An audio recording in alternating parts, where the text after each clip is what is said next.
Hello guys, myself Sumit. So आप लोग बहुत अच्छे होंगे एंड अपनी प्रिपरेशन बहुत अच्छे से कर रहे होंगे। जैसे कि नीट एग्जाम आने वाला है, सो मैक्सिमम स्टूडेंट्स पैनिक में हैं कि यार अब फिजिक्स करना है और फिजिक्स में अच्छा स्कोर करना है। ठीक है, मैक्सिमम बच्चे यही यूट्यूब पे सर्च कर रहे हैं कि ऐसा क्या करें कि कम टाइम में बहुत अच्छे से स्कोर कर ले फिजिक्स में।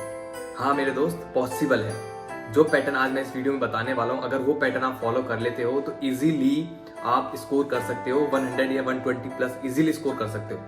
बस आपकी मेहनत है, 2 वीक्स की मेहनत है आपकी, इसमें आप इजीली 100 प्लस स्कोर कर लोगे। ठीक है, पहले मैं आपको बता देता हूँ कि आपको फिजिक्स के एग्जाम में, मतलब कि जो नीट में एग्जाम आता है उसमें पेपर आता है, जो नीट का पेपर आता है उसमें फिजिक्स में क्या होता है, वो क्या गेम खेलते हैं तुम्हारे साथ। ठीक है, उसमें 45 क्वेश्चंस आते हैं। 45 क्वेश्चंस में से 35 क्वेश्चन है, 30 क्वेश्चन डायरेक्ट फॉर्मूला बेस्ड आते हैं। ओके, देन उसके बाद जो रिमेनिंग क्वेश्चन है उनमें से 5 क्वेश्चंस ऐसे आते हैं जो कि बहुत टफ होते हैं। बहुत टफ इन द सेंस कि वो चैप्टर, वो क्वेश्चंस 2 या 3 चैप्टर को मिला के बनाए जाते हैं। ठीक है, या फिर वही क्वेश्चंस कोई टफ इन द सेंस कि जैसे रोटेशन है, सेंटर ऑफ मास है, इनसे क्वेश्चन दे दिए जाते हैं जो कि मैक्सिमम जनता सॉल्व नहीं कर पाती। उसके बाद रिमेनिंग जो क्वेश्चन है वो है थ्योरी क्वेश्चन। सो मैं मानता हूं कि अगर आपको 100 या 120 प्लस स्कोर करना है तो थ्योरी क्वेश्चन एंड जो 35 क्वेश्चन है वो आप इजीली 2 वीक्स के अंदर या 1 वीक के अंदर आप इजीली उनको टैकल कर लोगे, उन पे कमांड बना लोगे। अब बात करते हैं आपको करना क्या है। आपको बिल्कुल पैनिक नहीं होना है। जिसने अभी तक फिजिक्स पढ़ी है या नहीं पढ़ी है, दोनों के लिए एप्लीकेबल है। सो आप इजीली अच्छा स्कोर कर सकते हैं। करना क्या है, अगर आपको फिजिक्स के सारे क्वेश्चंस अटेम्प्ट करने हैं, मतलब क्वेश्चन नीट एग्जाम में सॉल्व करने हैं, तो आपको सिर्फ फिजिक्स में हर एक चैप्टर का ओवरव्यू पता होना चाहिए। मतलब कि आपको ये पता होना चाहिए कि सेमीकंडक्टर चैप्टर है, एनएलएम चैप्टर है, बेसिक्स मैथ चैप्टर, इसमें क्या है, इसमें ऐसा क्या है कि हमें चैप्टर पढ़ाया जा रहा है। ठीक है, बस ये पता होना चाहिए कि ओवरव्यू पता चाहिए। हाँ बेसिक्स मैथ है, ठीक है, इसमें ये हो रहा है कि हमको बेसिक्स पढ़ाया जाता है। जैसे कि आपको लॉज वगैरह थोड़े बहुत पढ़ाए जाते हैं, थोड़े जैसे वेक्टर्स हैं, ठीक है, वेक्टर्स में सॉरी डिफरेंशिएशन है, इंटीग्रेशन है, ये चीज़ें पढ़ाई जाती हैं। तो सिर्फ आपको पता होना चाहिए कि ये चीज़ इसमें पढ़ाई जाती है। ओके, उसके बाद बात करते हैं फॉर्मुलेज। तो फॉर्मुलेज आपको हर चैप्टर के याद होने चाहिए। सारे चैप्टर्स के आपके फॉर्मुलेज एकदम टिप्स पे याद होने चाहिए, क्योंकि लास्ट में जो बच्चा जितने फॉर्मुलेज पे कमांड होता है, जितने फॉर्मुले पे उसका कमांड होता है, वो इतना अच्छा स्कोर करता है। ठीक है, अब बात करते हैं आपको करना क्या। आपको यूट्यूब पे जाना है, वहाँ पे आपको 1 शॉट वीडियो सर्च करनी है। ठीक है, आपको जो टीचर अच्छा लगता है, जहाँ से पढ़ना अच्छा लगता है वहाँ से पढ़ो। ओके, 1 शॉट वीडियो लेने के लिए इसलिए बोल रहा हूँ, तब टाइम कम है, कम टाइम में हम पूरे चैप्टर का ओवरव्यू ले लेंगे। 1 आवर 45 की मैं मानता हूँ कि 1 आवर 45 मिनट या 2 आवर्स की एक शॉर्ट वीडियो होती है एक चैप्टर। उसमें आपको वो लेक्चर्स लेना है। लेक्चर्स लेने के बाद आपको जैसे लेक्चर खत्म करते हो उसके बाद तुरंत अपनी रफ नोटबुक लेनी है। उसमें आपको करना क्या है, जो क्वेश्चंस उस वीडियो लेक्चर में सॉल्व करवाए थे, जो प्रैक्टिस करवाए थे, वो क्वेश्चंस आपको दोबारा सॉल्व करके देखना है। ठीक है, स्टार्टिंग में आपके साथ होगा क्या कि 80-70% क्वेश्चन सॉल्व होंगे, बाकी रिमेनिंग 20% 10% या नहीं होंगे।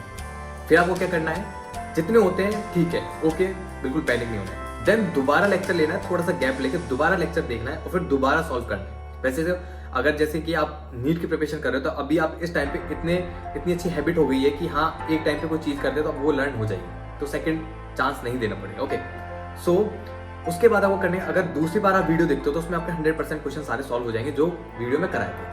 साथ में आपको करना क्या है, जब क्वेश्चन सॉल्व कर रहे हो तो उस चैप्टर को दोबारा रिवाइज कर रहे हो, तो उस वीडियो को दोबारा रिवाइज कर रहे हो, तो नोट्स रिवाइज कर रहे होते हो, तो आपको करना क्या है, आपको एक A4 साइज पेपर लेना है, उस पर चैप्टर का नेम लिखना है। देन उसके बाद आपको क्या लिखना है, टॉपिक के नीचे उस टॉपिक का फॉर्मूला लिखना है। ये आपको हर चैप्टर के साथ करना है। जितने भी चैप्टर आप 1 शॉट वीडियोस के थ्रू रिवाइज करते हो, क्वेश्चन प्रैक्टिस करते हो, उसमें हर एक चैप्टर का शॉर्ट नोट्स बनाना है। शॉर्ट नोट्स ऐसा नहीं कि थ्योरी लिख रहे, नहीं, उसमें सिर्फ आपको फॉर्मुलेज होने चाहिए। अब आपको करना क्या है, नेक्स्ट मॉर्निंग जब भी आप उठते हो, ठीक है, आपको सीधा अपने स्टडी टेबल पे जाना है, वो पेज उठाना है और उसे रिवाइज करना है। दूसरा काम, कोई भी काम करने से पहले सबसे पहले टेबल पे ही जाना है और वो रिवाइज करना है। ठीक है, इसके पीछे साइंटिफिक रूल है। अगर हम किसी चीज को 24 आवर्स या 12 आवर्स के अंदर दोबारा कर लेते हैं तो वो चीज हमें मेमोराइज रहती है, लॉन्ग टर्म मेमोरी में स्टोर हो जाती है, हमें कभी भी नहीं भूलते।